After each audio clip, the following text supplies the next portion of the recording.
Bienvenidos a esta emisión de Sin Filtros. Hoy vamos a hablar sobre México, sobre Ecuador y sobre el favor que le hizo Andrés Manuel López Obrador al dictador de Venezuela y al cubano, a Miguel Díaz-Canel. También vamos a conversar sobre las elecciones en México y sobre el desarrollo de unas marchas que están teniendo lugar en México y donde los venezolanos son los principales participantes. Esa es una caravana que viene atravesando y que se prevé vaya a entrar a los Estados Unidos en una semana y media o dos. Esa caravana fue parada en México. Hubo una conversación con el secretario de Estado Antony Blinken y el presidente Andrés Manuel López Obrador, donde presuntamente llegaron a unos acuerdos, pero luego pareciera que esos acuerdos estaban o desinformados o no tenemos la información sobre esto. Hoy vamos a conversar y quiero abrir este espacio. Vamos a tocar muy profundamente lo que está pasando en Ecuador. Vamos a darle la bienvenida a nuestro aliado desde México, Francisco de Ángelo, de Benemec. Muchas gracias, Francisco, por estar con nosotros. Hola, ¿cómo están?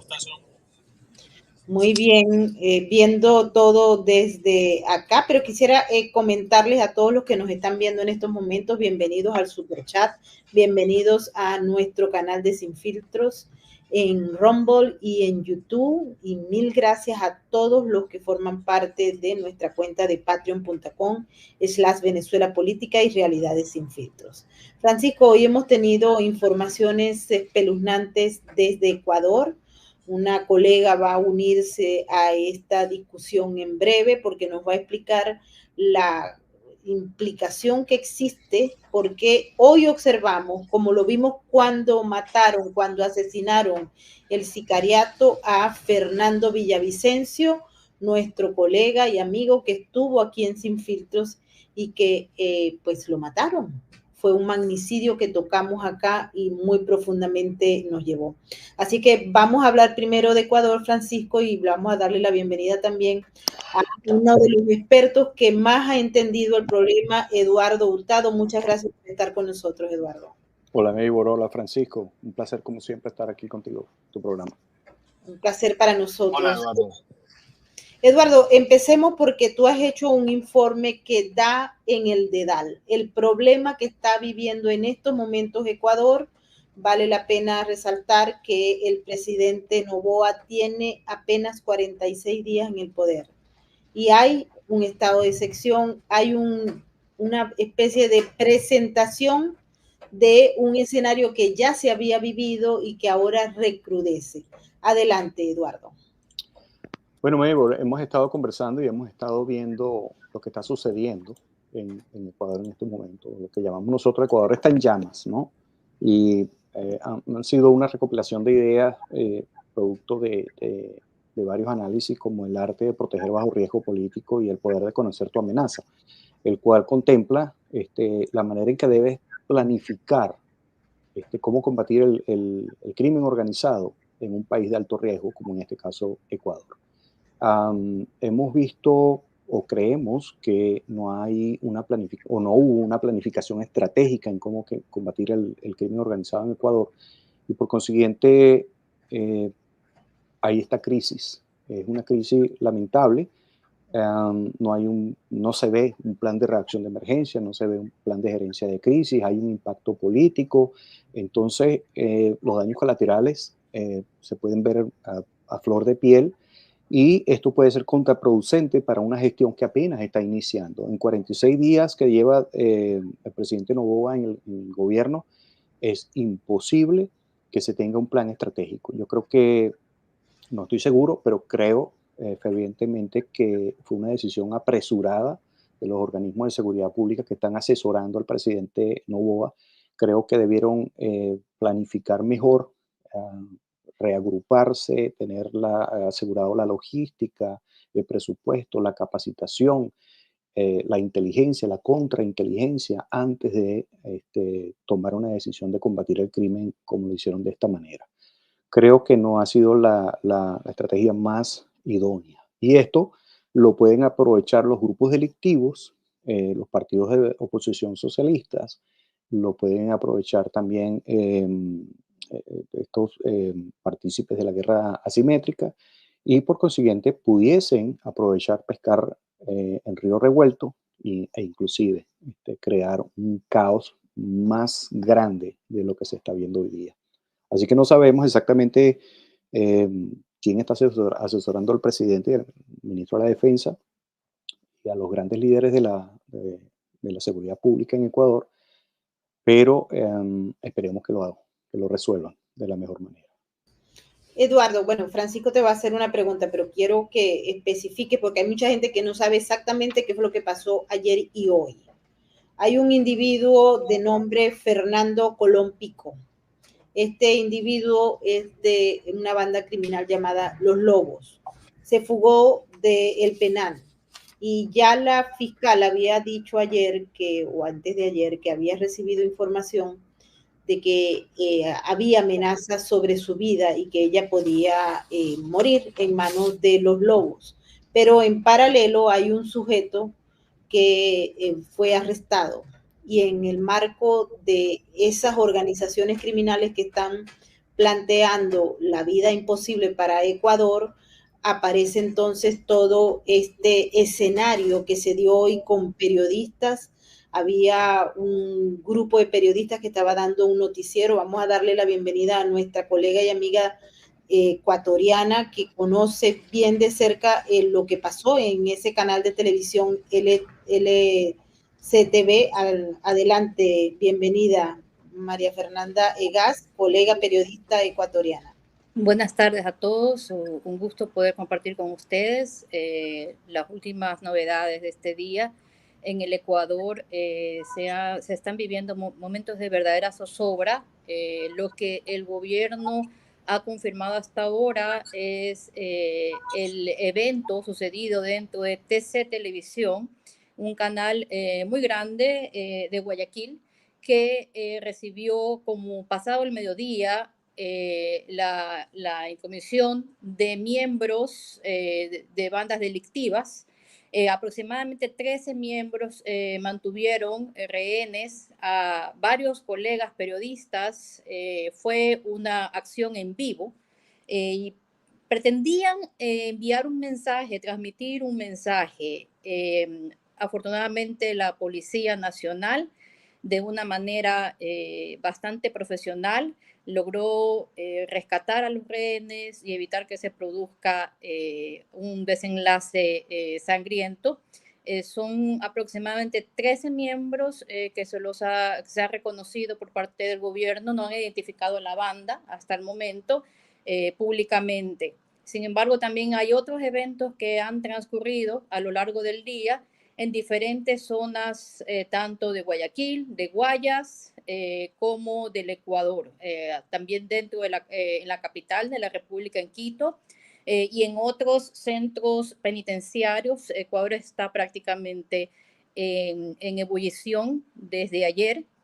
Varios centros penitenciarios coordinadamente estuvieron en alerta. Hubo secuestros de policías. De hecho, se ha reconocido ya que a un policía lo han matado. Hay varios policías todavía secuestrados que no han logrado ser rescatados. Entonces, la Policía Nacional enfrenta una guerra interna y en este momento está siendo ya apoyado por el ejército. Tengo conocimiento que en los hospitales del Ecuador están siendo resguardados, están en alerta amarilla y tienen el apoyo de elementos de las Fuerzas Armadas. Hay realmente un estado de conmoción interna que el presidente lo está reconociendo como una guerra interna y en pocos minutos esperamos la reunión del CONCEPE, del Consejo de Seguridad, debe emitir ya un comunicado acerca de cuáles son las acciones que van a seguir. La Asamblea Nacional también en un comunicado público está asumiendo que va a conceder amnistías a los policías y militares que cumplan con su deber. Sabemos que en el Ecuador gran parte de la inacción, de la impotencia, es porque la Constitución que nos dejó la Revolución Ciudadana ata de pies y manos a los policías y evita que los militares formen parte de lo que se podría decir de la seguridad interna, a menos que sea declarada una guerra. Entonces, es precisamente eso es lo que está en ciernes en este momento.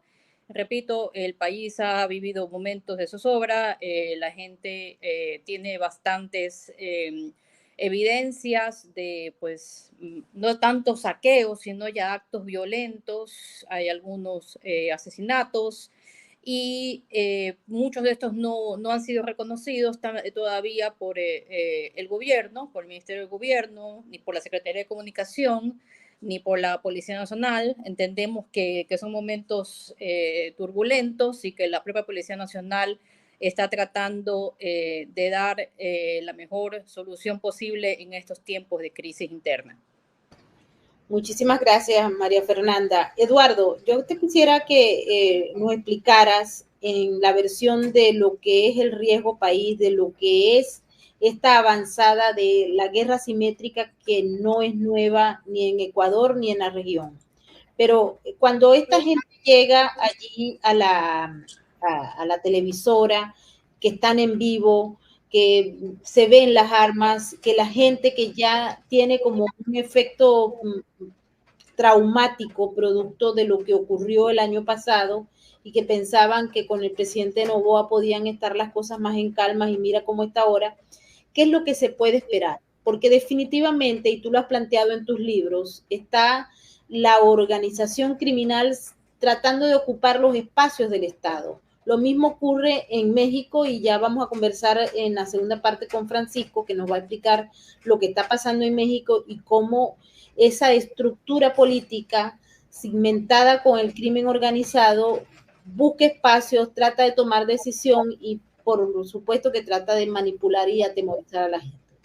Adelante. Bueno, fíjate que, saludo a María Fernanda, ella lo estaba diciendo ahorita, ¿no? Acciones tácticas, escalada de seguridad y todas esas cosas.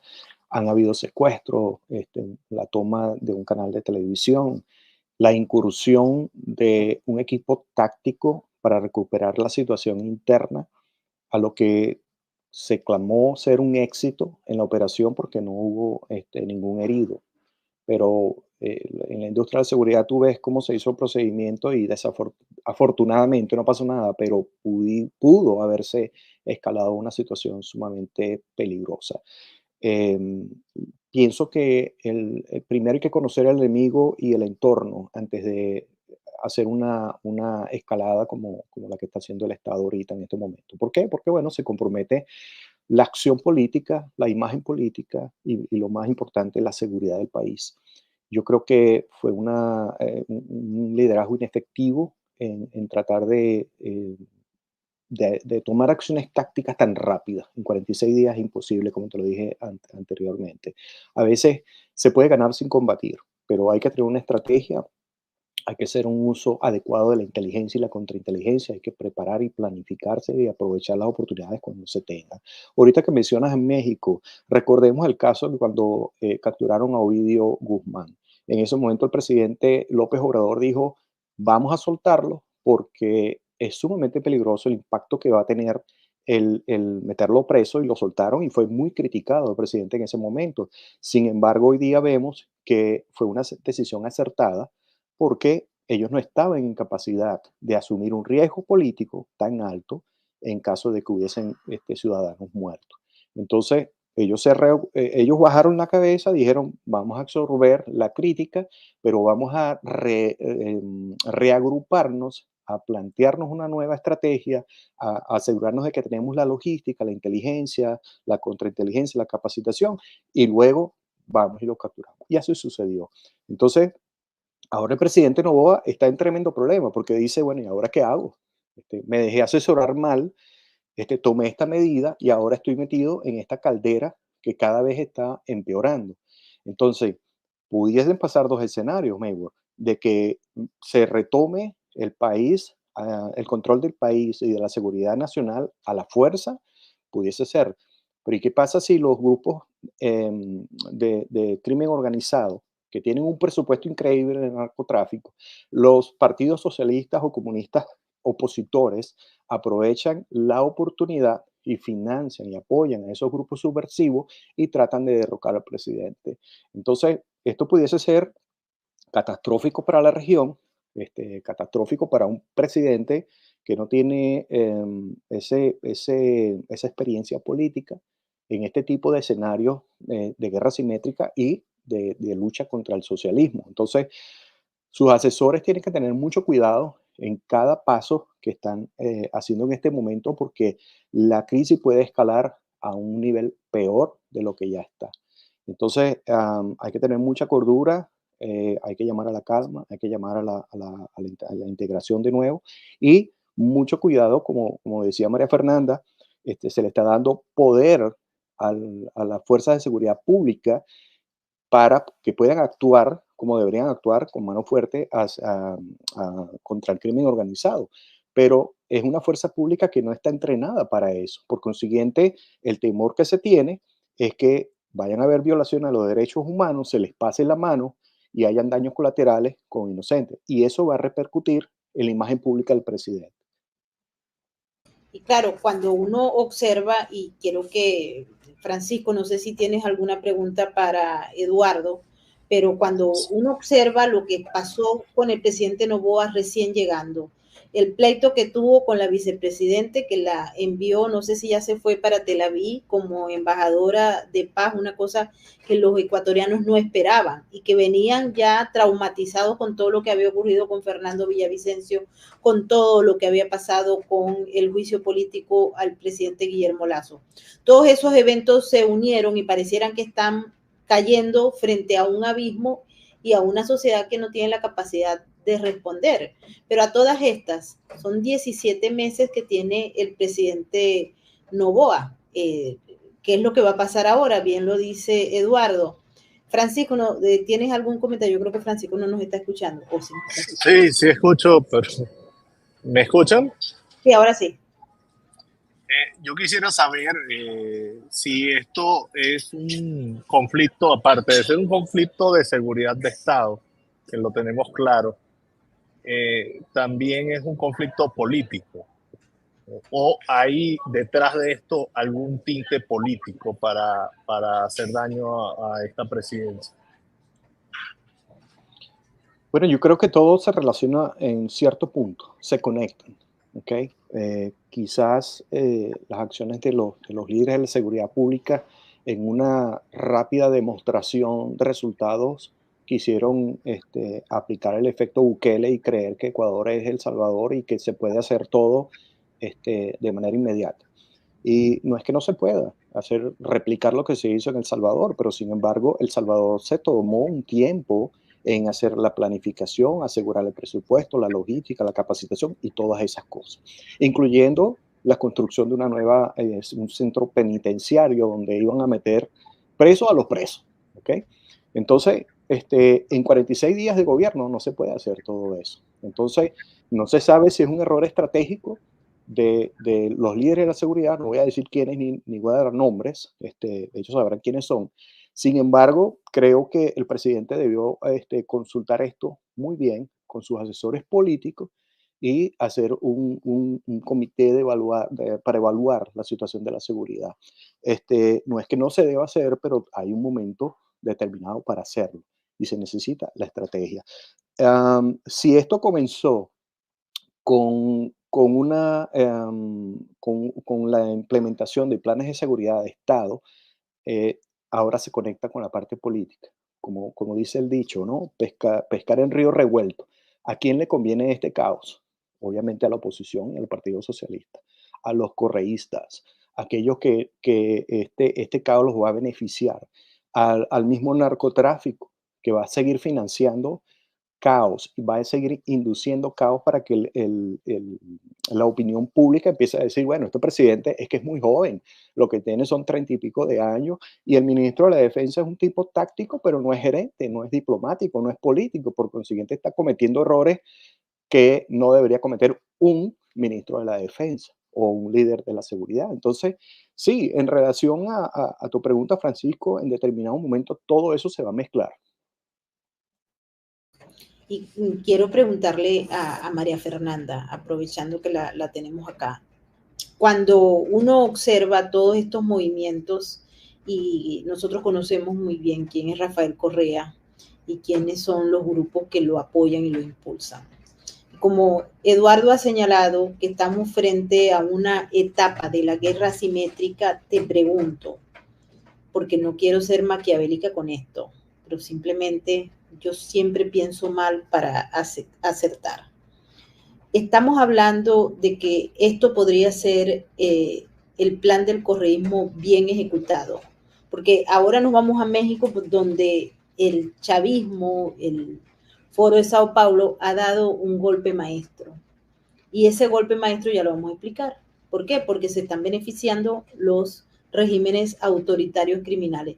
Pero en el caso de Ecuador, la figura de Noboa, que, bueno, muchos no veían en él la persona fuerte para hacerle frente a esto, el juicio político de Guillermo Lasso, todo lo que se produjo en ese proceso, va a permitirle, ¿tú crees que esto garantiza que, no sé si será Luisa o será Rafael Correa los que vengan a ponerle la mano nuevamente a Ecuador? Adelante. Bueno, con respecto a lo que estaba mencionando sobre los vínculos políticos, son innegables y el país cada vez lo tiene más claro. Lamentablemente ha demorado mucho tiempo en llegar a esta claridad.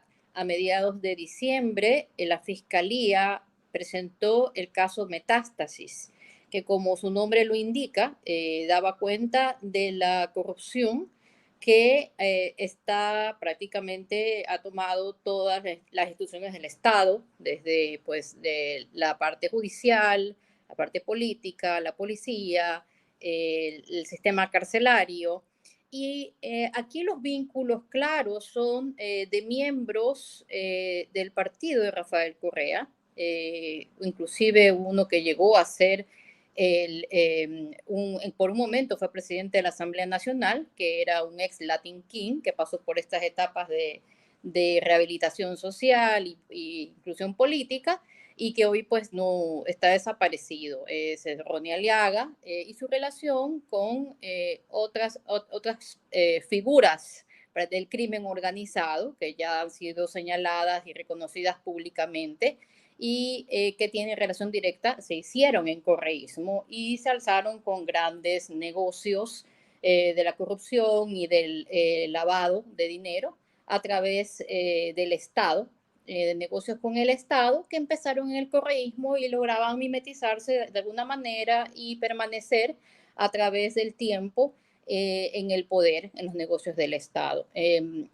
La relación entre el patrón Norero, como se llamaba Alejandro Norero, con varios de estos elementos ha quedado clara porque han sido publicados los chats y todavía hay muchísimos chats por publicar, pero es innegable la relación política.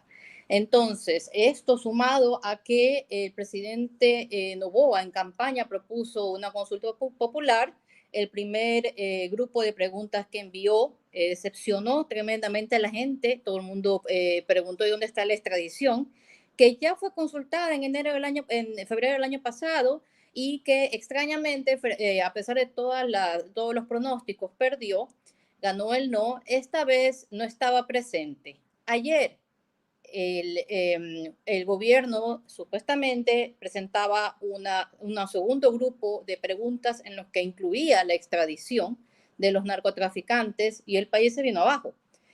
Entonces yo creo que las vinculaciones políticas van quedando claras. Lamentablemente esas preguntas no ingresaron a la Corte Constitucional. Fue algo que aclaró hoy la Corte Constitucional. Y acto seguido hemos vivido los actos violentos que estamos reportando tristemente.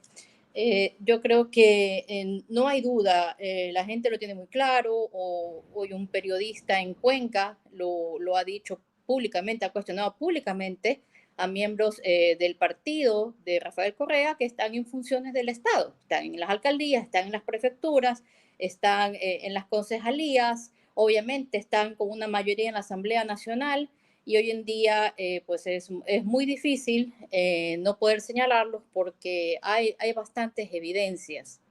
Yo creo que la guerra asimétrica la estamos entendiendo a las malas, pero se practicó anteriormente cada vez que Guillermo Lasso quería hacer este cambio de los famosos reos ilustres de cárceles. Pasaban estas mismas situaciones, pero el correísmo simplemente se encargó de adjudicarlos a un mal manejo del gobierno, lo cual sí, hay que reconocer que los carteles de droga con este financiamiento están mejor armados que el gobierno, que la policía.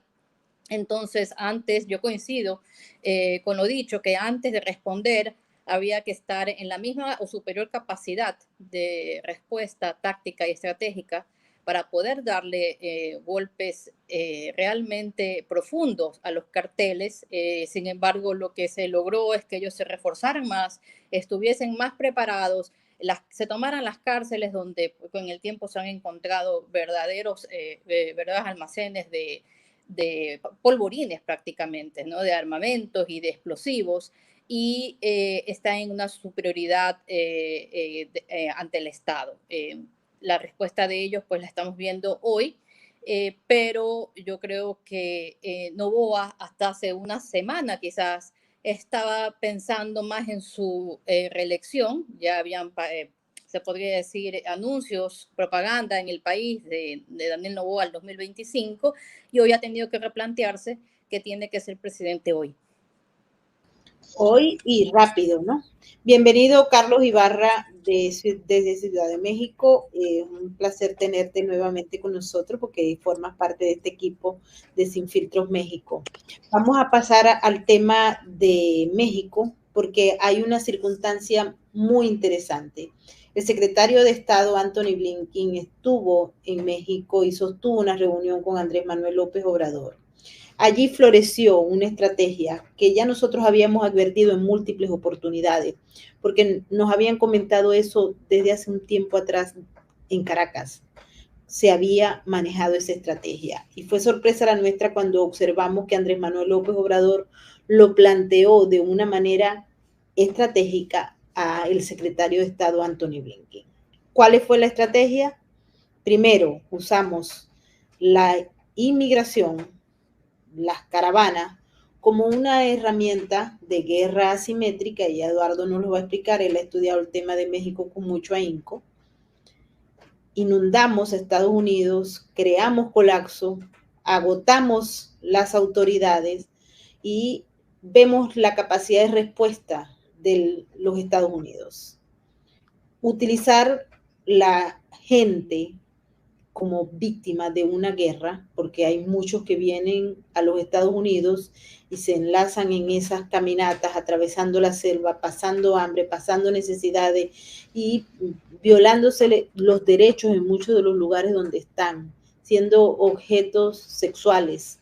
Muchos, nosotros tenemos casos aquí en la ciudad de Nueva York y en muchos otros lugares de los Estados Unidos, documentados. Pero ¿qué es lo que pasa cuando los regímenes autoritarios de Maduro, de Díaz-Canel, de Daniel Ortega, utilizan la herramienta de guerra, que es la inmigración, para luego revertir? Y ahí está la declaración de Andrés Manuel López Obrador. Él le dijo, si usted quiere cambiar la estrategia, es decir, que se acabe todo esto, entonces la vía es no trabajar junto conmigo, sino levantar las sanciones y entregar fondos a esos regímenes, levantar las sanciones por completo y transformar el sistema económico. Pidió la liberación de las sanciones del régimen de Nicolás Maduro y las de Cuba en un solo paquete. En esa declaración no mencionó a Daniel Ortega, pero es obvio que está allí incluido, porque cuando se revisan las personas que están viniendo en esas grandes caravanas, aparte de los centroamericanos, la gran mayoría son venezolanos, hay cubanos y también nicaragüenses. Entonces, este tema es muy importante para entender la base de la estrategia. Y hoy escuchamos a Nicolás Maduro reforzando la narrativa, señalando que Joe Biden tiene que levantarle todas las sanciones porque de lo contrario van a seguir pasando cosas. Maduro quiere que Estados Unidos le quite las sanciones y acusó prácticamente al Departamento de Estado, al Departamento de Tesoro o la Casa Blanca de haberle mentido, porque el levantamiento temporal de las sanciones para él solo fueron la entrega de licencias de la OFAC para empresas transnacionales de petróleo para que fueran a hacer negocios con PDVSA. El resto de las sanciones él quiere que se las levanten, incluyendo el lío que hay con Citgo, que ayer la Corte Suprema de Justicia dijo que no iba a recibir, no va a revisar un fallo que establecía algún cambio para evitar que todos los acreedores que están en la lista le pongan la mano a las acciones de Citgo, que definitivamente va a ser subastada en una corte en el distrito de Delaware. Así que no sé por dónde nos vamos, pero este tema quiero que lo centremos y lo agotemos, porque a mi juicio es el más importante al inicio de este año. Nos vamos, no sé si con Carlitos, que nos haga el reporte y luego nos vamos con el resto del panel. Adelante. Vamos a aprovechar para darle la bienvenida a Hugo Achá, que sí, creo que está... Muchas gracias, querida Adelante. Adelante, Carlos. Sí, muchas gracias, querida Maybord. Sí, ¿me escuchan bien? Queridos amigos, pues un gusto saludarles desde la capital mexicana. Y sí, efectivamente, ha sido en materia de política y sobre todo en materia de política bilateral, prácticamente el encuentro más importante que se tuvo Carlos, tienes un problema con el micrófono. A ver, voy a cambiar el micrófono. ¿Se escucha mejor así? Sí, adelante. ¿Me escuchas mejor? Creo que sí. Ok, entonces pues estábamos comentando, dándoles los saludos desde la Ciudad de México, que efectivamente este encuentro de alto nivel entre el presidente Andrés Manuel López Obrador y el funcionario estadounidense Anthony Blinken el pasado 27 de diciembre, sin duda fue un hecho muy importante que marcó la agenda para lo que será este 2024, que dicho sea de paso es muy importante poner como contexto para las personas que nos ven y nos escuchan que 2024 es un año electoral, no nada más en Estados Unidos, también aquí en México, con una disputa feroz. Y evidentemente el tema migratorio no es un tema menor, porque por un lado el presidente López Obrador quiere quedar bien con su homólogo estadounidense, con el gobierno de los Estados Unidos, y por otro lado no se está atendiendo el tema de migración desde un punto de vista humanitario, sino como bien lo mencionas, Maybord, desde un punto de vista de diferentes intereses. Por un lado, como bien comentas, este fenómeno migratorio que se ha visto acrecentado de una manera impresionante en los últimos 5 años, especialmente aquí en México, en el lapso que lleva gobernando la denominada Cuarta Transformación. Tenemos eso por un lado, pero por otro, el que forma parte de una narrativa para insistir un día sí y al otro también cuando se toca este tema por parte del presidente López Obrador en meterse en asuntos que no corresponderían tanto a la política exterior mexicana y que de hecho las opiniones del presidente rompen con esta tradición de no intervención en los asuntos de otros países o en los asuntos bilaterales de otras naciones, al mencionar que se deben, como bien comentabas, Maybord, acabar con los bloqueos, específicamente y reiteradamente lo ha dicho, hacia la nación de Cuba y ahora también hacia Venezuela, pretexto que de esta manera se acabará con el problema migratorio, o por lo menos esa es la narrativa de la llamada Cuarta Transformación aquí en México, que de hecho, dicho sea de paso, López Obrador aprovecha cada oportunidad, cada foro internacional para, como decimos aquí en mi país, llevar el agua a su molino, tratando de erigirse como un líder que busca además llevar estos supuestos beneficios de su gobierno o de su manera de hacer política hacia otros países, especialmente aquí en la región. Él asegura dentro de su narrativa, y fue de las cosas que para no variar comentó en este encuentro de alto nivel, que algo que debe considerarse como ejemplo es el programa denominado Sembrando Vida, que entre otras cosas a algunas personas migrantes, o es algo que se diseñó originalmente para mexicanos, pero que ya algunas personas migrantes participan de ello, literalmente sembrar árboles a cambio de una tarjetita del bienestar, una tarjeta a la cual vía impuestos de mexicanos se da apoyos económicos a estas personas, y él asegura que eso va a ser mucho más atractivo que algunas otras opciones que desgraciadamente en la realidad vemos que atraen más al público, especialmente al público joven en México, como es muy tristemente el crimen organizado. Pero bueno, López Obrador asegura que esa podría ser una solución, duplicar estos programas o replicar, quiero decir, este tipo de programas en las naciones que hoy por hoy expulsan o que la gente, mejor dicho, se ve obligada a migrar en busca de mejores condiciones de vida.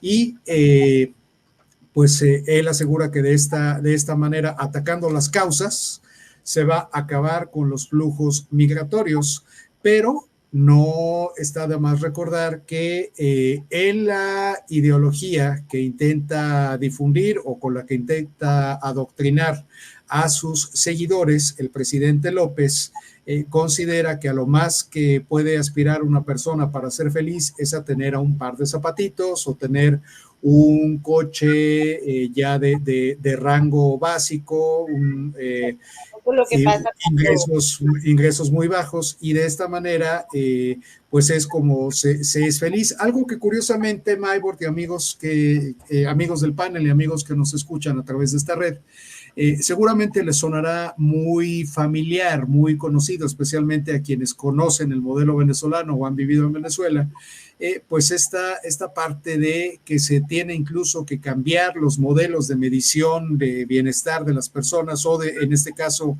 los medidores económicos, cambiarlo por mediciones de bienestar y de felicidad.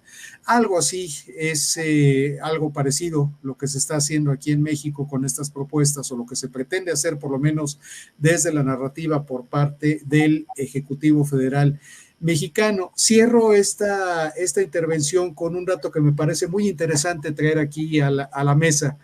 Después de este encuentro entre autoridades mexicanas y autoridades estadounidenses, aquí los medios nacionales están reportando que a la fecha del día de ayer, es decir, al 8 de enero, hubo resultados ya por parte de este encuentro, por parte de las autoridades después de este encuentro. Cito textualmente un encabezado del periódico El Financiero que dice: visita de Blinken funciona, baja 17% la detención de migrantes en Estados Unidos, cifras que representan una reducción de 29% en comparación a los arrestos anunciados hasta el 22 de diciembre, y pues se toma como causa la visita de Blinken, que también desde la óptica de otros columnistas se citaría que estaría o que habría venido Anthony Blinken a, como decimos aquí en México, jalarle las orejas al presidente Andrés Manuel López Obrador. Dejo aquí el comentario, Maybord, amigos panelistas. Gracias, Carlos. Vamos a escuchar, antes de seguir haciendo el análisis, a Hugo Achá, que está por unos minutos con nosotros para darnos su visión. Él conoce muy bien al presidente Noboa, ha estado con él, y quisiera que nos dijera cómo se siente esto, Hugo. Sé que estás muy cerca de Ecuador en estos momentos. Adelante. Bueno, querida Maybord, lo primero que te tendría que decir es que creo que lo que está sucediendo en Ecuador está copando la atención mundial. No es todos los días que se ve una situación de un Estado cuasi rebasado por las capacidades del crimen. Este tipo de situaciones son bastante graves, pero en una parte a donde, como se dice coloquialmente, hay que darle la derecha al presidente Noboa, es que esto no es un reflejo de esta administración gubernamental y sí el reflejo de un proceso de deterioro por parte de la cuestión institucional, pero sobre todo de algo que tú y yo hemos discutido muchísimas veces. Las organizaciones delictivas de hoy no son bandas locales. Quien crea que lo que está sucediendo en el Ecuador es una dinámica exclusivamente ecuatoriana se equivoca. Las capacidades operativas, técnicas, logísticas, financieras e inclusive mucho del aspecto político del momento en el que se da esta situación está conectado con modelos híbridos, con gobiernos íntimamente vinculados a el operar del crimen transnacional organizado y que hoy día no conciben sus actividades sin el apoyo, reitero, de la logística financiera que les da este crimen organizado. Creo que el Ecuador está bajo asedio, pero también refleja en lo que ha sucedido la peligrosidad de las soluciones a la ligera y del pensar que la réplica de modelos pueden simplemente trasplantarse. Se los digo hoy, por ejemplo, estando en Asunción del Paraguay, a donde el presidente Santiago Peña, en una medida sin precedentes y que ha sido muy aplaudida por la sociedad civil, llevó a cabo la toma efectiva de la mayor prisión del país para reducir en alguna medida la crisis de seguridad pública que se vivía en el país. Y un poco replicando el comentario del colega que me antecedió. Y sí, porcentualmente vas a ver un reflejo de los números que te van a acompañar esta acción en lo inmediato. El problema, que es lo que vemos en el Ecuador, es la sostenibilidad. Porque las organizaciones del crimen transnacional organizado que han convertido a nuestras cárceles, a nuestras penitenciarías en fortaleza desde la cual ese crimen organizado opera, tienen el tiempo y los recursos que los gobiernos no tienen. Y en el Ecuador, al darse cuenta que el presidente Noboa tenía la voluntad política para darle continuidad a esa acción, han decidido pasar a la ofensiva y retar al Estado en algo que también lo hemos debatido, querida Maybor. El crimen organizado hoy ya no se conforma con la acción clandestina, subrepticia, simplemente a las sombras de la sociedad organizada. No, reta al Estado en paridad de condiciones, genera alternativas de naturaleza política e inclusive ya no solamente la financia, quiere ser el poder. Creo que lo que vemos en el Ecuador, queridos amigos, es algo que puede suceder en cualquier momento, en cualquier país de América Latina. Yo tuve la bendición, la oportunidad de vivir en México en los 80s, he seguido muy de cerca el tema de la cuestión también del crimen organizado en México. Es un error garrafal creer hoy que un Estado de modelo clásico westfaliano, no importa la orientación ideológica de su gobierno, puede enfrentar solo a este fenómeno. Si no aceleramos las mecánicas de adaptación, si no entendemos que deben darse apoyos en red similares a los que nuestros adversarios están usando, vamos a terminar perdiendo esta guerra infinita que el crimen organizado le ha declarado claramente junto con los denominados rogue states al modelo de Estado occidental al que estamos acostumbrados y que cobija a nuestra democracia. Excelente explicación, porque nos vamos con Eduardo, que quisiera que ampliaras el tema, Eduardo, porque tú has hecho unos libros que enfocan, y los vamos a dejar en la descripción del video, igual que el que hicimos con Hugo, ¿no? Hay un modelo que se está aplicando y el modelo avanza, y en la medida en que se desconozca ese modelo, no se pueden presentar alternativas y estrategias efectivas para luchar en contra y ganar la batalla. Eduardo, adelante. Bueno, Hugo lo acaba de definir perfectamente. ¿Okay? En la franquicia cubana se ha establecido cada paso que toman todos estos grupos subversivos para financiarse, para aumentar su capacidad logística, táctica, estratégica, cómo hacer los grupos subversivos, cómo hacer una guerra simétrica, cómo enfrentar al Estado, cómo enfrentar los medios de comunicación, cómo infiltrar los medios de comunicación y cómo utilizar todas estas estrategias de guerra psicológica. Pero no solamente Ecuador. hemos visto esto en toda Latinoamérica. Esta franquicia cubana se ha esparcido por toda Latinoamérica, pero la gran preocupación, como lo definía Carlos Ibarra hace ratico, con el tema de México, la gran preocupación es que el papá de Estados Unidos dejó de ser papá hace mucho tiempo y ahora él simplemente se ha arrodillado ante esa franquicia cubana. Pareciera que compró esa franquicia hace tiempísimo. Entonces, es preocupante porque cuando tú haces una alianza estratégica desde Ecuador, desde cualquier país de Latinoamérica, en materia de seguridad de Estado con los Estados Unidos, resulta que ahora Estados Unidos es cómplice de todas estas cosas, ¿no? Y mientras vemos carteles en México y en otras, y pandillas esparciéndose hacia Sudamérica, Centroamérica, todos estos carteles ahora tienen sedes, headquarters en todos los países. No notamos que en Estados Unidos no hay carteles, pero se les llama pandillas, como para darles una denominación más bajita, ¿no? Como para tener esa percepción de que son un grupo de muchachos tremendos que están haciendo de la suya. Pero son carteles también, muy bien organizados y muy bien financiados. Entonces, es sumamente peligroso el tema que estábamos mencionando anteriormente, me digo, y quiero hablar un poquito de eso, sobre el tema migratorio. ¿Por qué? Porque hemos visto una incursión de mucha gente, hay informaciones de terroristas, de grupos que están muy bien entrenados, muy bien preparados, que no se saben quiénes son. Pero ¿qué pasa? Que hemos visto leyes en los Estados Unidos como permitir que los indocumentados extranjeros puedan portar armas. En los estados que son 100% demócratas y que apoyan a estas iniciativas, ¿no? Pero por otro lado hemos visto eh, grupos que lo hacen pasar como que son un grupo de jóvenes que están protestando en contra de la policía, pero sin embargo tú ves cómo están perfectamente planificados y organizados, cómo estratégicamente hay un grupo que es provocador, otros que están a cargo de filmar, otros que están encargados de hacer, cada uno tiene una misión y todos trabajan con una disciplina, una organización increíble. Entonces tú dices, ya va, estos no son unos muchachos que están improvisando a la guerra simétrica. ¿Qué están haciendo? ¿Por qué lo están haciendo? ¿Están acaso practicando? ¿Están haciendo un escenario, un drill, un simulacro?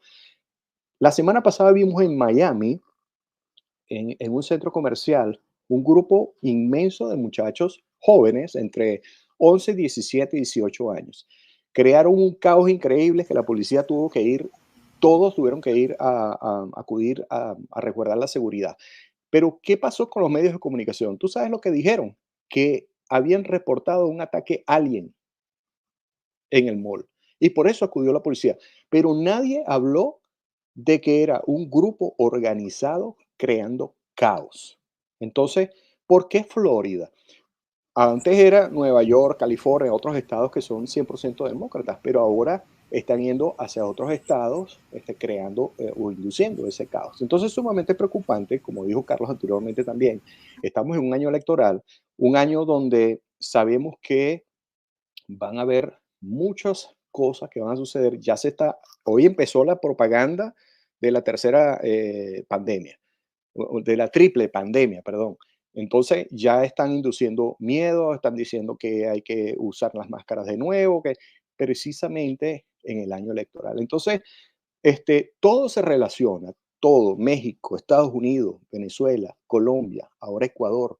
Qué casualidad que ahora que está gobernando un partido opositor a esta franquicia cubana, entonces ocurre esta implosión, que no sabemos si es inducida, provocada o en complicidad interna, porque en 46 días todavía el presidente Noboa no tiene la capacidad ni ha tenido el tiempo para depurar su propio sistema interno. Por consiguiente, no me cabe duda que está infiltrado su política, su seguridad pública, sus fuerzas armadas y todo eso.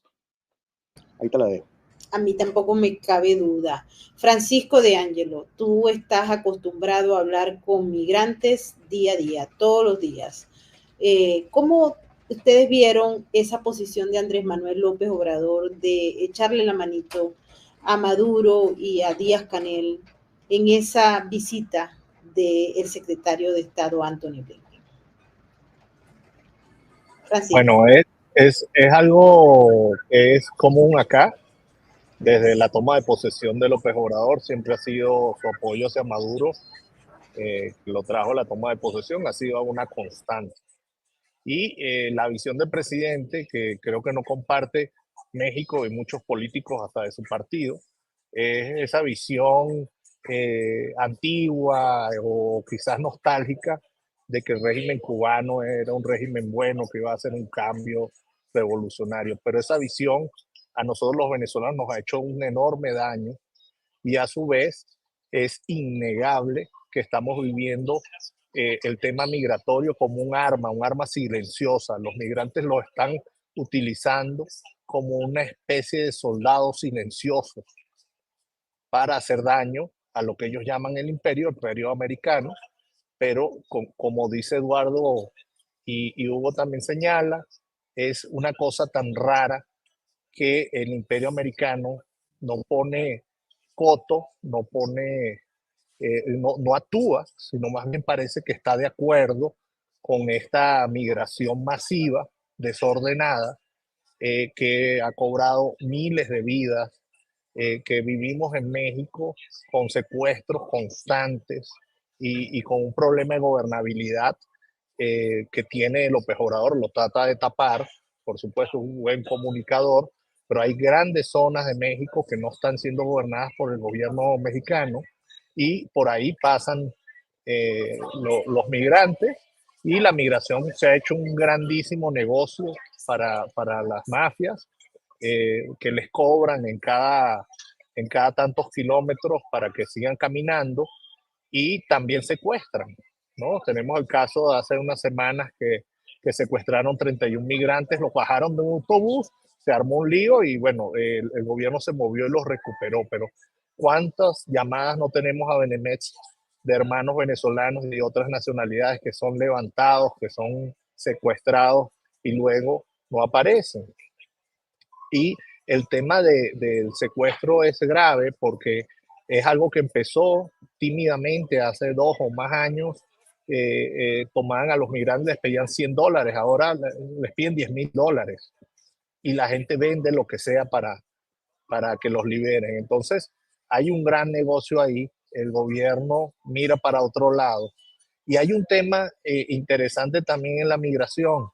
Eh, eh, los migrantes que están llegando, que nos están llegando a México, ya no son aquellos migrantes que se querían quedar en México refugiados o querían cambiar su vida. Ellos quieren ir a Estados Unidos. Entonces, al Estados Unidos decir no van a pasar, o se lo preguntaba hoy a personas de varios partidos políticos mexicanos con que desayuné, les decía, ¿ahora qué van a hacer con estos miles, cientos de miles de migrantes que se van a tener que quedar en México? Porque no hay un plan de trabajo, no hay un plan ordenado de ver qué van a hacer estos migrantes. Nosotros en enero, Benemets, en enero del año pasado fuimos invitados por Coparmex a Ciudad Juárez. Nos hablaba la gente de Coparmex, que es una especie de cámara de comercio importante en México, que tenían más de 10,000 puestos de trabajo y los migrantes no quieren trabajar, los migrantes lo quieren es seguir hacia Estados Unidos. Están todo el tiempo esperando que se les dé una cita. Entonces eso hace que no se integren tampoco a la sociedad mexicana. Entonces es un problema grave, porque no es solamente que lo están usando como moneda de cambio para, por ejemplo, el gobierno venezolano lo dijo Maduro, que al ETSAP se lo entregaron porque también bajara la presión migratoria. O sea, es público y notorio que es un arma que están utilizando esta desgracia, estos grandes regímenes terribles que tenemos, dictatoriales, que hasta que no se vayan estos regímenes no va a acabarse el problema, siempre lo digo. Entonces, la están usando como un arma en contra de Estados Unidos, pero por supuesto le hacen daño a estas personas y también a las sociedades, ¿no? De acogida, que si no tienen un buen plan para tratar con la migración, porque en México se va a plantear un problema grave quizás este año o después de las elecciones, a ver qué hacemos con los migrantes, porque se crean problemas muy fuertes en este tema, pero es evidente que es adrede. que es una política de Estado que estamos viviendo y por supuesto, el gobierno mexicano está de acuerdo con eso. Así es. Vamos a irnos con Hugo, que tiene mucho que contarnos sobre la inmigración como herramienta de guerra asimétrica y el rol que ha jugado el régimen cubano y venezolano junto con Andrés Manuel López Obrador en el marco de lo que se conoce como el Grupo de Puebla. Este tema se discutió. Este tema se discutió también en los encuentros del Foro de Sao Paulo, en muchos de los puntos claves donde ellos hacen encuentros para discutir temas que luego se convierten en estrategias y que las cumplen. Nosotros del lado nuestro no cumplimos las cosas, pero ellos las escriben, las hacen y luego las cumplen. Adelante, Hugo. Bueno, querida Maybor, creo que este es un tema que tú y yo hemos analizado, investigado, hemos estado en lo que podemos definir como los puntos álgidos, los frentes de batalla de esta nueva forma que la guerra infinita adopta y que emplea a la migración como un arma. Desde los primeros atisbos de esta situación, emparentados con la famosa ejira del mundo islámico que se dio en la migración que se provocó después de la guerra civil siria. A mí me tocó estar en Hungría y ver directamente cómo el Estado Islámico, junto con otros servicios de inteligencia de estos estados que combaten el modelo occidental, facilitaban el tránsito de estos, entre comillas, migrantes para que llegando a países como Alemania se beneficiaran de los subsidios y de la asistencia social y regresaran como combatientes a la zona de operaciones en Siria. Seguimos, tú y yo, muy de cerca, querida Maybor, lo que sucedió en la frontera polaco-lituana cuando los servicios de inteligencia rusos, en cooperación con el dictador de Bielorrusia, el señor Lukashenko, testaron las capacidades de reacción del flanco norte de la OTAN y una parte de esas conclusiones que Putin creyó haber extraído fue de que de la fragilidad operativa y de la carencia en el apoyo podía llevar a cabo lo que hoy día es su agresión a Ucrania. A esto, que también lo hemos seguido de cerca contigo, querida Maybor, con nuestro colega y amigo Joseph Heumeyer, las famosas caravanas.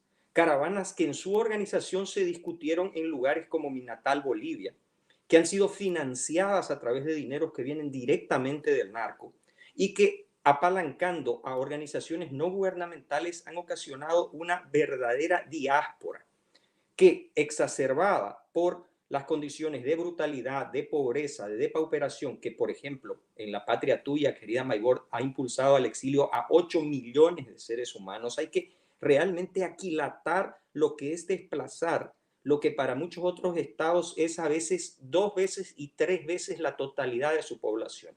Cuando tú y yo intentamos explicar esto, por ejemplo, en los países del Báltico, se nos quedan mirando con sorpresa. Pensar que 8 millones de seres humanos puedan ser el pasto de operaciones que, por un lado, son de guerra asimétrica, son de agresión hacia un adversario geopolítico, pero al mismo tiempo alimentan los ciclos de las organizaciones criminales que se benefician del narcotráfico y del tráfico y trata de personas, es alucinante. Y finalmente, la mención al tema de Cuba. Cuba es uno de los puntos de origen, una de las vertientes conceptuales. Si queremos verlo desde la perspectiva de los cubanos, hoy en día hay más cubanos forzados al exilio que sumadas todas las crisis anteriores. Han salido más cubanos en este último periodo que durante la crisis del Mariel, que durante el Maleconazo, que durante cualquiera de los periodos de la historia post-revolución. Y al mismo tiempo que se da esta situación a donde casi 500.000 de cubanos sale al exilio, ese mismo modelo te está vulnerando, no solo a través de esta presión que se ha descrito hoy día, de los migrantes que, como muy bien ha dicho Francisco, no van a regresar, van a incrementar esa presión social, van a ocasionar una inestabilidad en México, van a forzar el paso a los Estados Unidos. Yo les dejo un dato, queridos colegas. De agosto del año pasado a octubre, ingresaron a territorio norteamericano 75.000 inmigrantes de alto riesgo. Escuchen bien, estos son datos de la patrulla fronteriza. 75.000 inmigrantes de alto riesgo. Quiere decir personas que no son de la región, no son mexicanos, no son sudamericanos, no son centroamericanos, son personas que vienen de los países definidos como países con alto riesgo de actividad terrorista. Saquen ustedes sus conclusiones. Son números nunca antes vistos. Hugo, un exponencial. Ese número es de un año. Sí, ese número es de agosto del Exacto. año 2022 a octubre. O sea, Exactamente. de eso estamos hablando. Entonces, estamos hablando de una ofensiva en toda la regla. Tenemos otra vez, y como Igor lo decimos siempre, tenemos que prestar atención a qué está diciendo el otro lado, a cuál es el discurso. Y es muy interesante observar cómo se discute, por ejemplo, esto en la televisión oficial y en la propaganda rusa. Cómo se exacerba el mensaje, cómo se construye la narrativa, cómo se trata de deshumanizar a los Estados Unidos, como si se tratara de un país carente de empatía, carente de solidaridad, cuando la realidad es exactamente la opuesta. Esto es una operación altamente compleja, con vertientes que vinculan al crimen transnacional organizado, a los llamados rogue states, y a una serie de actores internos y externos, estoy hablando internos desde la perspectiva de cualquier Estado, incluyendo a los propios Estados Unidos, que claramente tienen, y aquí cito a Xi Jinping, el propósito de cambiar el modelo, generar una mudanza histórica e imponer una nueva forma de, entre comillas, democracia. Porque para ellos la democracia no es el imperio de un régimen de libertad, de un régimen de paridad ante la ley. No, no, no. La democracia es la capacidad del Estado de llenar todas las, entre comillas, necesidades de una sociedad, incluyendo aquellas necesidades que la sociedad no demanda, a través del ejercicio de la autoridad vertical. Maybor, yo te quiero agradecer muchísimo la oportunidad. Yo voy a regresar porque tengo un compromiso impostergable, pero estos espacios son imprescindibles para entender lo que está sucediendo y cómo lo que pasa en el Ecuador hoy día no es algo que debe preocuparle solo a los ecuatorianos, sino al mundo en su conjunto. Muchísimas gracias, Hugo, por tu participación en esta tu casa. Nos vemos pronto.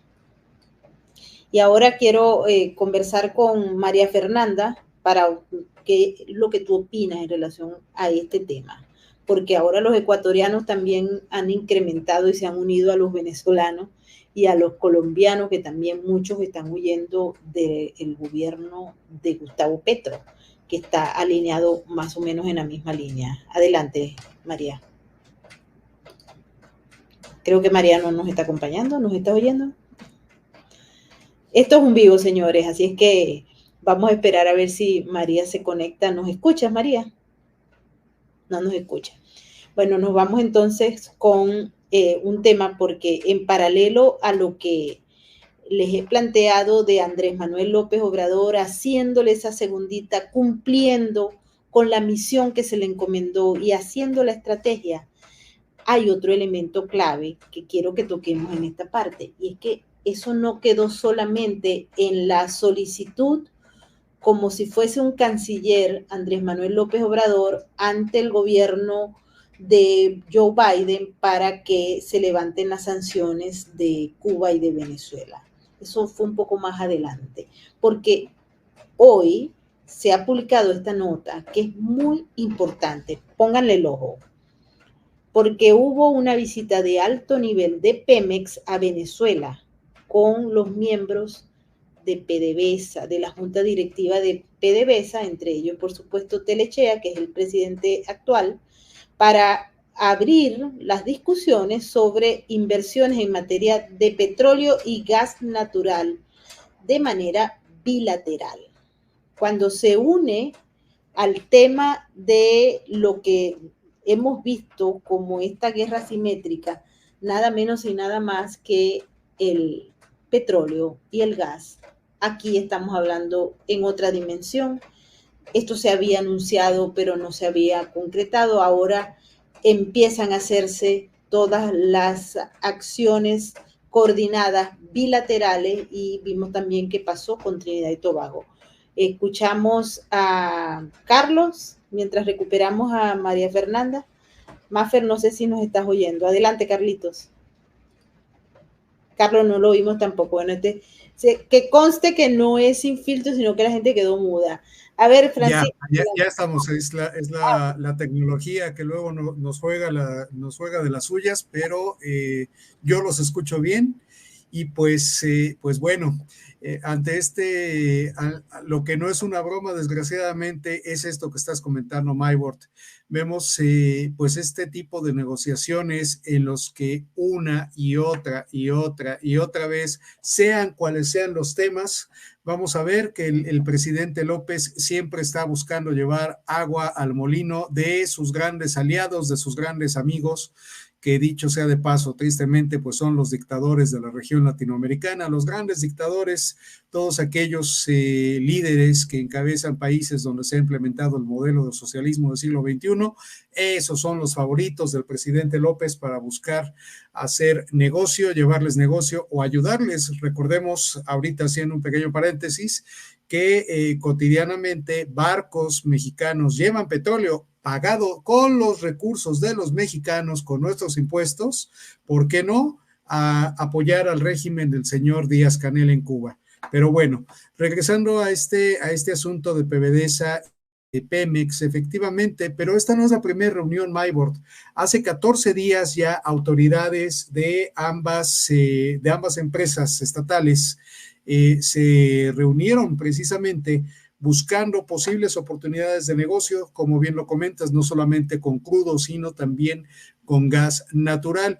Algo que llama poderosamente la atención, querida Maybord, y amigos panelistas, amigos del auditorio, es que esto es algo de lo que no se ha mencionado mucho aquí en México, o no ha tenido un gran espacio en las agendas de los diferentes medios informativos, sino que al buscarlo, simplemente al teclear en la computadora acerca de esta reunión, vemos que esto es reportado por medios de Venezuela, lo cual es algo bastante curioso porque la experiencia que hemos tenido aquí en México es que muchas de estas operaciones se hacen, como decimos aquí, en lo oscurito, se hacen fuera del reflector, fuera del escrutinio de la opinión pública, sino que se hacen de manera completamente discrecional. Esto no sería la primera vez. Personalmente, como ciudadano mexicano y como periodista, lo llegamos a comentar en su momento aquí en el programa, en el Aeropuerto Internacional de la Ciudad de México, vimos aviones de Venezuela que estaban en un área que es reservada para que las aeronaves pernocten, y que obviamente la pregunta es, ¿qué están haciendo aquí?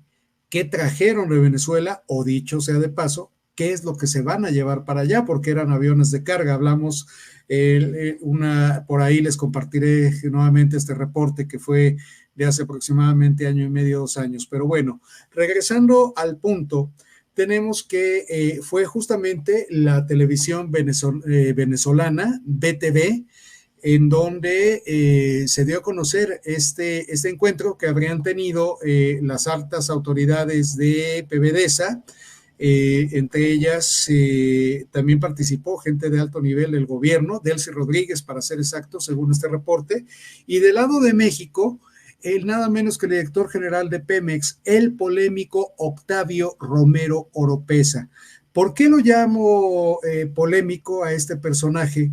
Porque es una de las personas más allegadas al gobierno de Andrés Manuel López Obrador, alguien que en su momento fue oficial mayor del gobierno del entonces Distrito Federal, alguien que ha acompañado a López Obrador en su lucha por llegar a la presidencia que ello ostenta durante muchos años, y que ahora en premio recibió al inicio de este sexenio la Dirección General de Petróleos Mexicanos.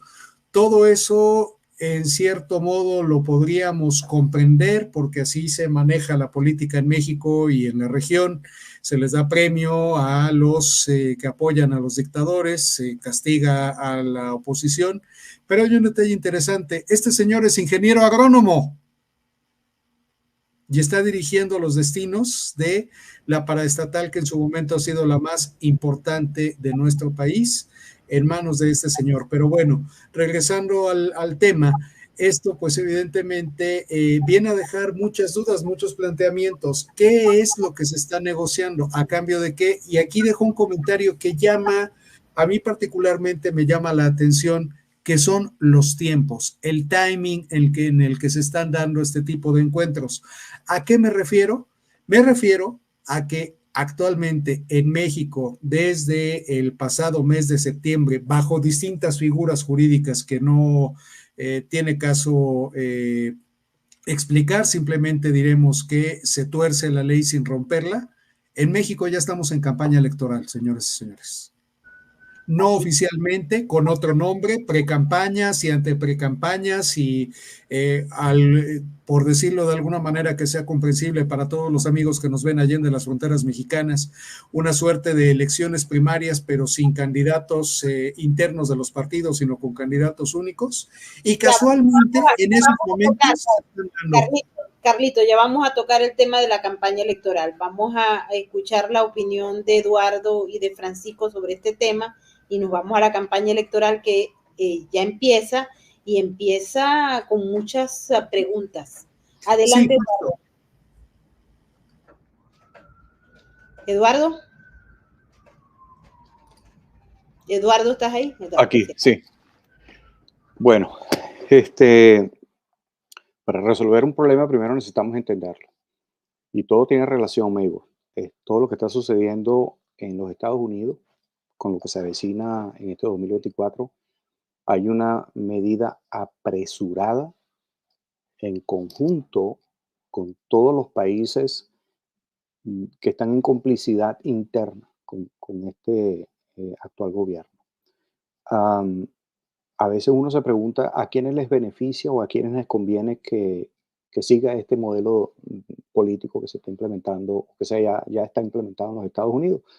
Bueno, a muchísima gente en América, en Europa, en Asia, y por consiguiente todos van a aportar, van a invertir en ese modelo de negocio. Por consiguiente van a tratar de que ese modelo modelo político continúe. Pero eso no es gratis. Eso que estamos viendo de Pemex y PDVSA simplemente es un retorno de inversión, un pase de factura. Yo te ayudo aquí, pero ahora tú me das aquí y vamos a hacer negocio. Y por eso hemos visto que esas medidas, ese levantamiento de sanciones hacia Venezuela, esa flexibilidad hacia China y hacia otros países por parte del gobierno norteamericano, es simplemente ese retorno de inversión. ¿Cuánto se gastó para que el presidente Joe Biden fuese presidente? ¿Y cuánto se quiere gastar ahora para que continúe, bien sea este señor o el que viene, ¿no? No sabemos si es el mismo, pero no está haciendo campaña. Imagínate tú un presidente que no haga campaña política, así estará de sobrado y de confiado en que se va a ganar la presidencia, ¿no? Y se quedó demostrado de que el que saca más votos y el que gana no necesariamente tiene que ser el que es nombrado presidente, ¿no? Yo creo que la historia, la gente ha despertado, sabe lo que está sucediendo, están abriendo los ojos, están reaccionando, pero estamos luchando contra un enemigo muy fuerte, con un músculo financiero muy fuerte. Estamos viendo actos terroristas, terrorismo doméstico, como dijimos en una oportunidad en uno de tus programas, Maybor, la mutación del terrorismo. Ya no son los medios convencionales de terrorismo que conocíamos muchas en la historia. Ahora es guerra simétrica, ahora es guerra digital, es soldados digitales generando caos en los medios de comunicación y eso produce mucho daño. Crear esa percepción de que se está derrotando cuando realmente es un grupo minoritario muy bulloso en contra de un grupo que ya ha despertado, que es una gran mayoría, pero que sigue en silencio y no hace absolutamente nada. Por eso la importancia de programas como el que tú diriges hoy día. Muchas gracias, Eduardo, por tu opinión. Nos vamos con Frank, que también está muy ansioso de darnos a conocer los últimos detalles de esa campaña electoral en México. Y cómo pintan, cuáles son los puntos, quiénes son los candidatos buenos y quiénes no son los candidatos buenos. Sabemos que hay uno que se quiere quedar, pero no se va a poder quedar. Cuéntanos, Francisco. Sí, bueno, para culminar el tema de este acuerdo supuesto Pemex-PDVSA, es tan curioso que estuve leyendo yo unas informaciones en el periódico y los comentarios de la gente, y los comentarios de los mexicanos eran, pero si las dos empresas están cerradas, ¿qué van a invertir? Entonces, bueno, por supuesto, esto es un tema más político de cualquier cosa, pero porque Pemex debe más de 105 mil millones de dólares y PDVSA más de 34 mil millones de dólares. Entonces ahí no hay inversión alguna, ahí lo que hay es, sí, como dice el amigo Eduardo, un pase de factura, un tema político, ¿no? Un acuerdo, algún pago entre más que todo partidos políticos. Por otro lado, hemos visto con preocupación que han asesinado a varios dirigentes de la oposición mexicana en las últimas semanas. Al jefe del PRI, un señor que estaba, de Ciudad de México, lo metieron preso en estos días a declarar, para declarar un tema sobre un juicio que lleva a otro priista, y toda esta presión, o sea, empiezan a darse temas bastante fuertes de muertes, asesinatos políticos, persecución a los opositores. Esta cuestión que, como dice Carlos, todavía no estamos en campaña, ya está pasándose factura, o sea, está siendo muy fuerte. Había una candidata para la fiscalía, Ernestina Godoy, que iban a ratificar en el Congreso de la Ciudad de México. Estoy hablando de la ciudad apenas.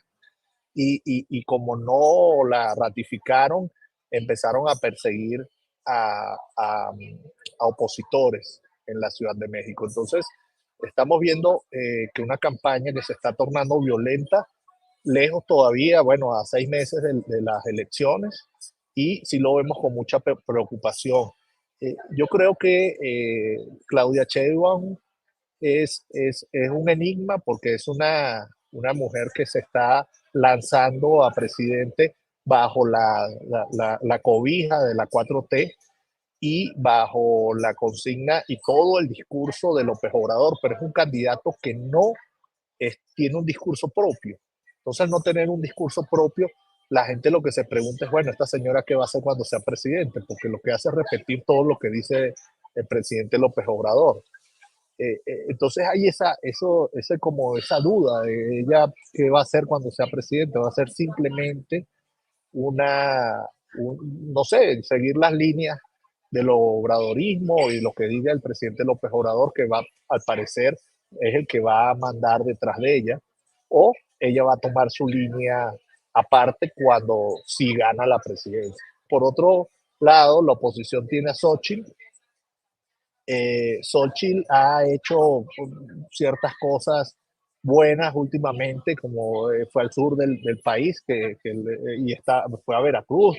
La estaban amenazando que no fuera. Cada vez que va a sitios, más que todo el sur del país, que es muy de Morena, muy de la 4T, entonces la amenazan, le hacen problemas para que no llegue, pero cuando llega tiene un recibimiento monstruoso y de bastante acogida. Entonces, la cosa está pareja, diría yo, no está tan fácil.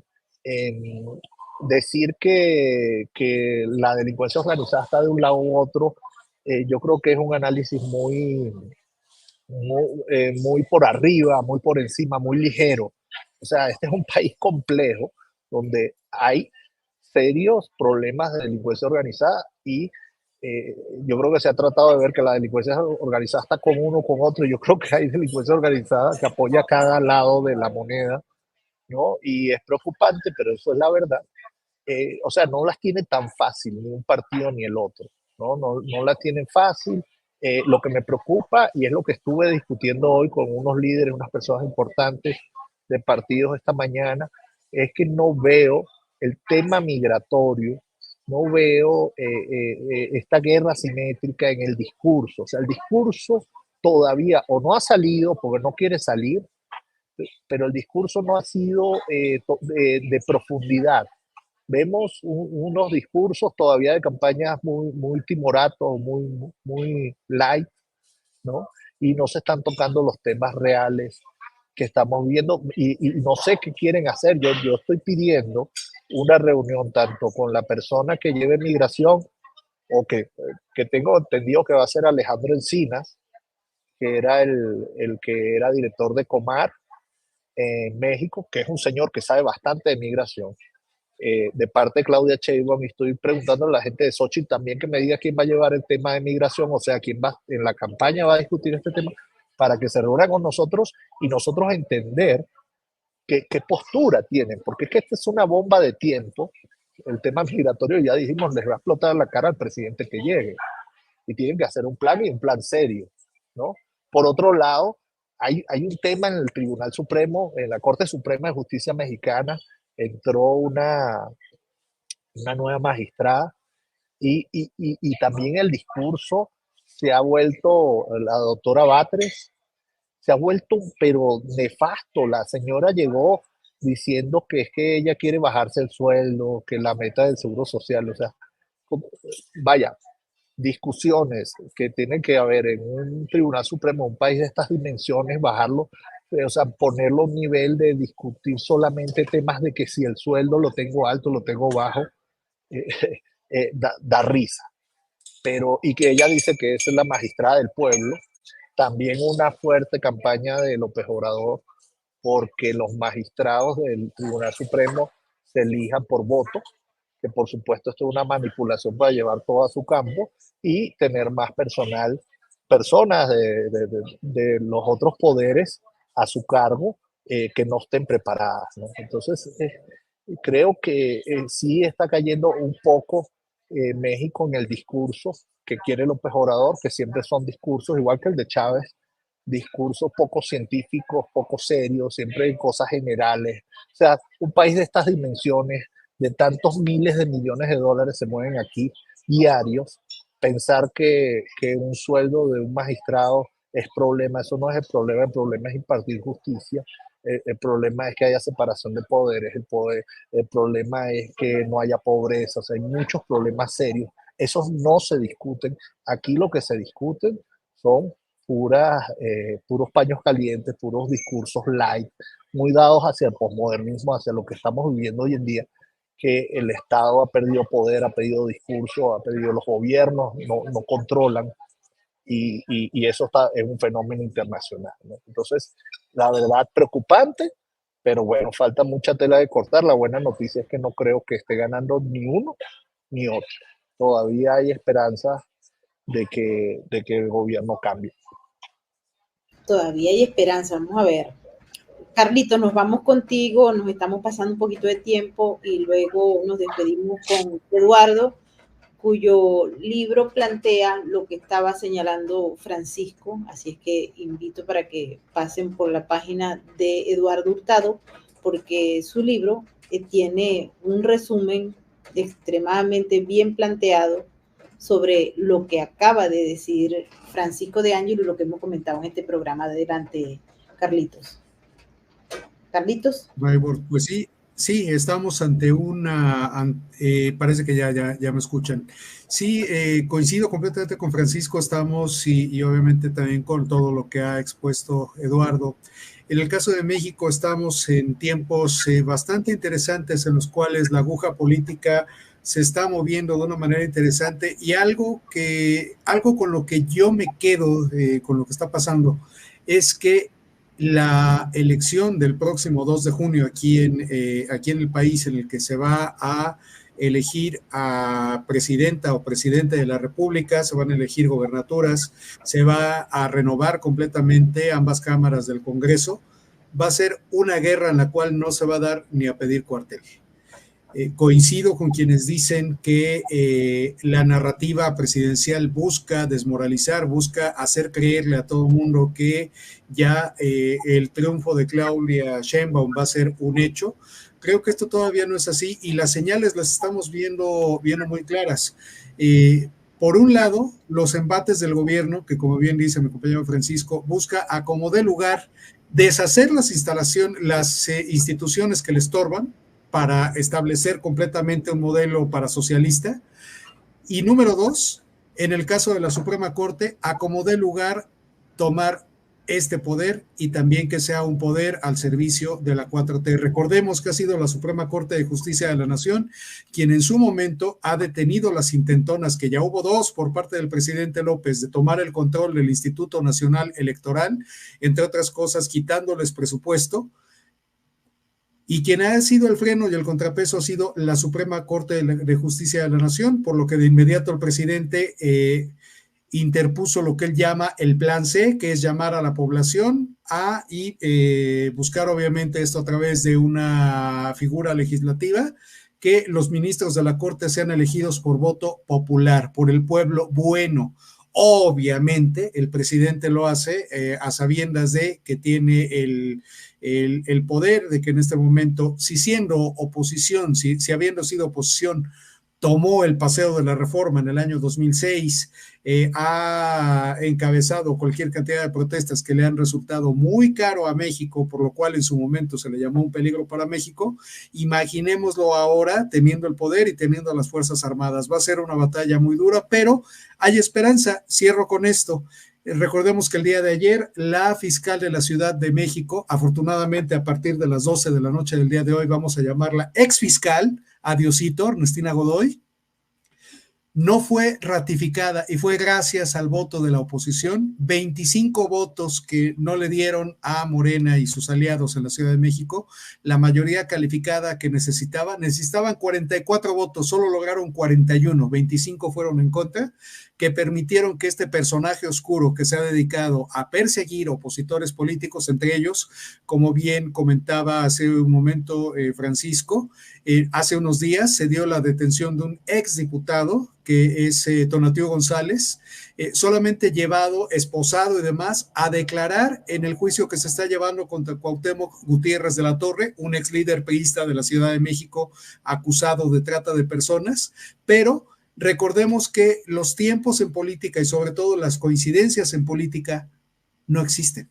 Casualmente, en este timing, en estos momentos, con la presión del Congreso de la Ciudad de México por ratificar o no a esta llamada fiscala carnal, porque es muy apegada, muy amiga de Andrés Manuel López Obrador y sobre todo de Claudia Sheinbaum, justo en esos tiempos se da esta detención, esta orden de presentación para llevarlo a declarar ante un juez, porque supuestamente no se había presentado voluntariamente, haciendo de todo esto un show mediático.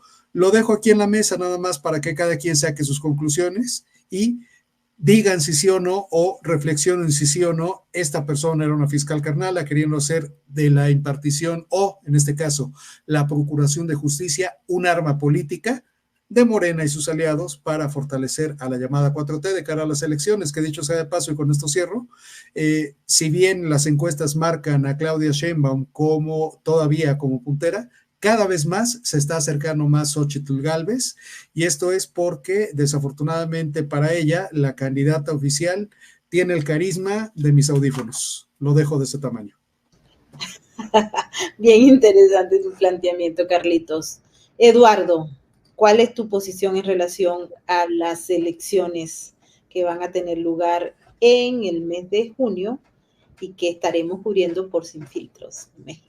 Bueno, definitivamente hay que educarse, Maybor, a través de tu programa, entre otros programas que hacen que la gente despierte y tenga ese sentido objetivo sobre lo que está sucediendo en el mundo y en América específicamente. Entender que para resolver un problema hay que conocer realmente el problema a fondo, y a través de todos estos programas hemos ido educando sobre estos temas, ¿no? Tenemos que terminar de despertar a esa gente que todavía está en estado de negación y está en ese bloqueo, que entiendan que quizás los intereses personales deben ponerlos a un lado, porque no solamente afectan a otros, se afectan a ellos mismos también. Am, Creo que a través de los libros que he estado publicando he tenido esa campaña de esparcir esa verdad. Conocer la verdad te hace esclavo de la mentira. El poder de conocer tu amenaza, el cual es la seguridad empresarial en México, el arte de proteger bajo riesgo político. Ambos libros están nominados para el mejor libro del año 2023. Vamos a ver qué sucede. y el clásico de la franquicia cubana, que explica desde la A hasta la Z cada uno de los pasos que se llevan a cabo para ese control social que estamos viendo y que cada día ya es tan obvio, ya ni siquiera lo disfrazan, es impresionante. Pero me llevo la satisfacción, Maybor, de que a través de tu programa, entre otros programas que hemos hecho con otros colaboradores, de que ya la gente no es tonta, ya la gente ha evolucionado, hemos hecho el trabajo, creo que ha sido positivo eso. La percepción que se maneja es que todavía somos débiles y no tenemos la fuerza, pero sí tenemos la fuerza de contrarrestar esta tendencia globalista. Así que tenemos que seguir empujando y mandando esa información. Gracias, buenas noches. Así es, tenemos la fuerza para seguir empujando y evitar que esta gente se quede y logre su objetivo. Queremos darle las gracias a toda la gente que ha participado. Hoy tuvimos un programa muy movido, es Sin Filtros México, y vamos a tocar solamente México, pero se presenta el drama de Ecuador. Nosotros apoyamos siempre al pueblo ecuatoriano y a aquellos líderes o protagonistas que quieren hacer un cambio, que están en contra de que el crimen organizado sea el mecanismo a través del cual se toman las decisiones. Sería bueno, por ejemplo, en Ecuador, que se vislumbraran los mecanismos a través de los cuales se financian las campañas electorales, porque todavía tenemos fresco aquella información que se dio a conocer y que no llegó a nada, en la que el crimen organizado transnacional supuestamente o presuntamente financió la campaña de Andrés Arauz, por ejemplo. Andrés Arauz, que era uno de los delfines que todavía anda por ahí buscando oportunidad. Pero los delfines de Correa están allí y todavía nadie ha puesto esa claridad sobre lo que son los fondos del narcotráfico y del crimen organizado para escoger los políticos que van a asumir la presidencia o cualquier otro cargo de importancia a nivel nacional.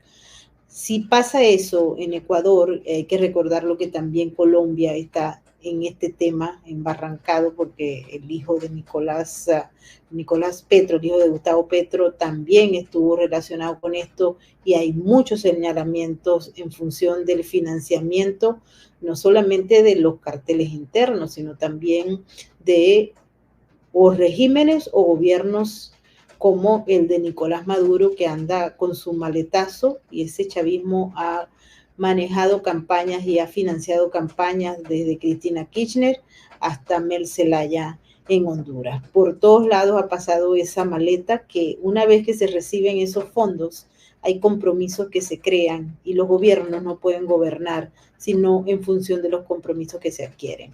Por eso queremos hacerle un llamado no solamente a las autoridades en Ecuador, sino también al pueblo de gran solidaridad, porque sabemos que los ecuatorianos la están pasando mal y no de ahora, tienen rato en eso.